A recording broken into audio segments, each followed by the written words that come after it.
CEO 리포트 3월 1주차. 안녕하세요. 웰스기업연구소 이승윤연구원입니다. 12월 결산 법인은 3월 말일까지 2021년 귀속분에 대한 법인세 신고 납부를 하셔야 합니다. 이번 주 CEO 리포트는 2022년 법인세 신고에 대해서 알아보도록 하겠습니다.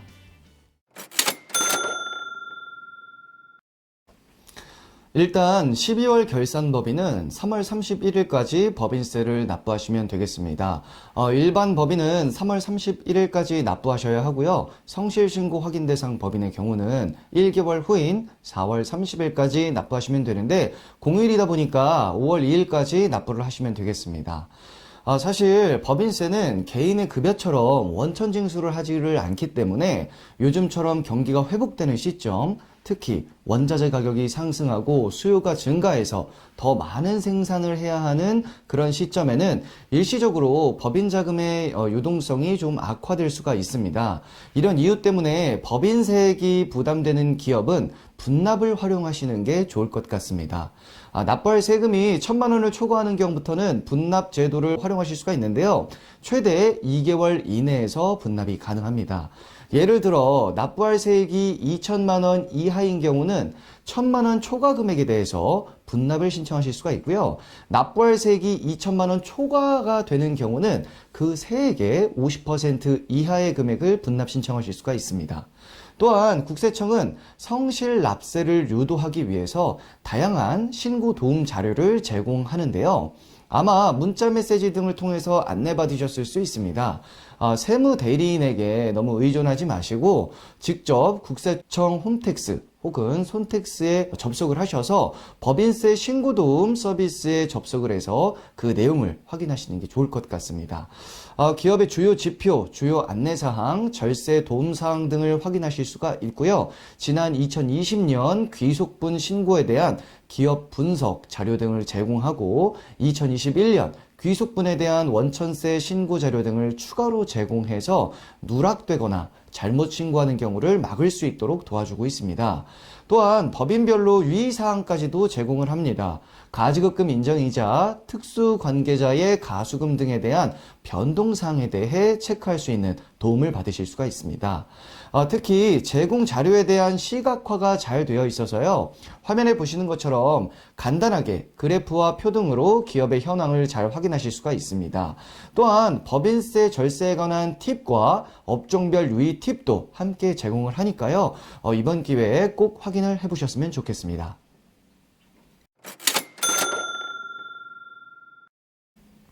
자, 이제 제가 개략적인 내용에 대해서는 설명을 좀 드렸습니다. 이제는 저희 웰스기업연구소 정우일 소장님을 모시고 2022년 법인세 관련 신고 전 체크 사항에 대해서 더 깊게 알아보도록 하겠습니다.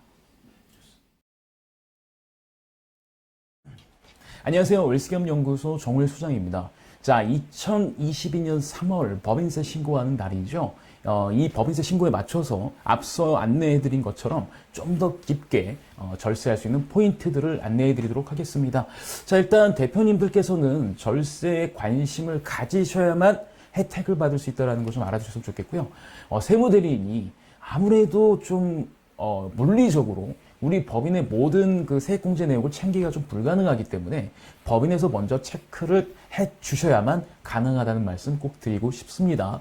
일단 첫 번째가 2021년도에 고용이 증대했다라고 한다면 세액공제를 한번 기대해 보셔도 될 것 같습니다. 근데 이 고용이 증가했다는 것의 의미는 연말 잔액 기준으로 고용이 증가했다는 것보다는 그 월별로 평균 값이 증가했다는 것을 의미하니까 이거는 꼭 그 고용보험의 피보험자 수를 보시고 판단하셨으면 좋겠고요. 물론 상시근로자 기준입니다. 자, 그 다음에 이 고용이 증가했으면 수도권과 수도권 제외 지역, 그 외 지역에 따라서 고용 증가 인원에 따라서 일정 금액을 공제를 해주는 공제 제도입니다. 일단 청년 등의 상시근로자 같은 경우, 특히 청년 등에 해당하는 건 청년의 이제 60세 이상의 그 노령분들, 그 다음에 이제 장애인분들, 이런 특수고용이라는 표현은 그러고, 사회적으로 고용에 관심이 있어 하시는 분들을 고용을 하는 경우에는 더 많은 혜택을 받을 수가 있습니다. 그래서 이런 경우에는 지방권은 1,300만 원, 그 다음에 수도권 같은 경우는 770만 원, 1인당 공제를 해주니까 얘를 역산하게 되면 상당히 큰 절세를 하실 수 있다라고 보시면 되겠습니다. 자, 그리고 더 중요한 건 사실 이런 것 같아요. 그 청년이 아니다고 하더라도 수도권은 700만 원, 지방권은 770만 원씩의 세액공제를 해주니까 이거 꼭 체크하시고요. 무려 3년 동안 적용이 되니까 꼭 신경 쓰셔야 됩니다. 그리고 혹시 지나간 것들, 요번에 체크해봤더니 2020년, 2019년에도 증가를 했었네. 근데 신청을 안 했네. 라고 하신다면 충분히 경정 청구를 통해서 다시 환급받을 수 있으니까, 물론 이제 최저한세 이상을 내는 경우에만 하나겠죠. 그러니까 꼭 세무대리인과 상담을 하셔야 될 것 같습니다. 그 다음에 두 번째는요, 고용을 증대시킨 기업은 일정 금액의 세액공제뿐만이 아니라 이 증가시킨 종업원들의 사회보험료 역시도 세액공제 대상이 됩니다. 그래서 이 점도 꼭 체크하셔서 고용이 증가되었다라고 한다면 세액공제가 있을 수 있구나. 그 세액공제는 두 가지구나. 하나는 증가 인원에 따라서 서울권과 지방권의 정액으로 제공해주는 세액공제 혜택. 그 다음에 두 번째는 증가 인원의 사회보험료 역시도 세액공제 대상이 될 수 있거나, 이 점 꼭 체크하셔야 됩니다. 그리고 혹시나 이런 경우가 있을 수 있습니다. 세액공제가 충분하거나 뭐 이렇게 돼서, 아니면은 뭐 세감면이 좀 많아서 세액공제를 다 넣어도 이 세금을 줄이지 못하는 경우가 있을 수 있습니다. 바로 최저한세를 이미 이제 내야 되는 그 기준을 넘어서게 되면 그럴 수 있는데, 그런 경우에라고 하더라도 세액공제 항목은 꼭 꼼꼼하게 넣으셔서, 이게 2월이 되기 때문에 올해 못 받은 건 2월에서 차년도에 받을 수 있기 때문에 이 점도 꼭 꼼꼼하게 체크하셨으면 좋겠습니다. 자, 그 다음에 이제 마지막으로는 역시 고용입니다. 고용이 유지된 상태라고 한다면 세액공제를 받을 수 있고요. 근데 고용이 유지가 되어 있는데 근로자의 평균 임금이 직전 3년에 어떤 그 증가했던 것보다 훨씬 더 많이 증가했다고 한다면 세액공제가 적용될 수 있습니다. 그래서 혹시나 이제 그 근로자의 급여를 많이 올려주셨다, 아니면 요번에 많이 현실화가 2021년 현실화 됐다라고 한다면 이 직전 3년과 한번 비교해 보시면 되는 거고, 어쨌든 고용이 유지가 됐다고 한다면 그 고용 유지에 따라서 세액공제 받을 수 있는 부분이 많기 때문에 하나하나 체크를 해보시는 게 좋을 것 같습니다.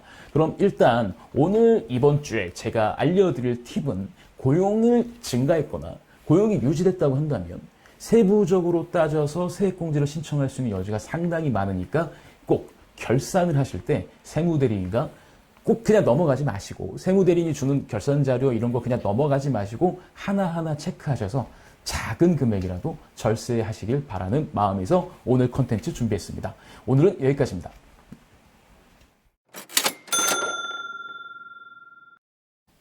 이번 주 저희가 준비한 소식은 여기까지입니다. 저희 웰스기업 연구소는 중소기업의 성공을 위해서 항상 최선의 노력을 다하고 있습니다. 좋아요, 구독, 알림 버튼은 저희가 컨텐츠를 만드는데 많은 도움이 됩니다.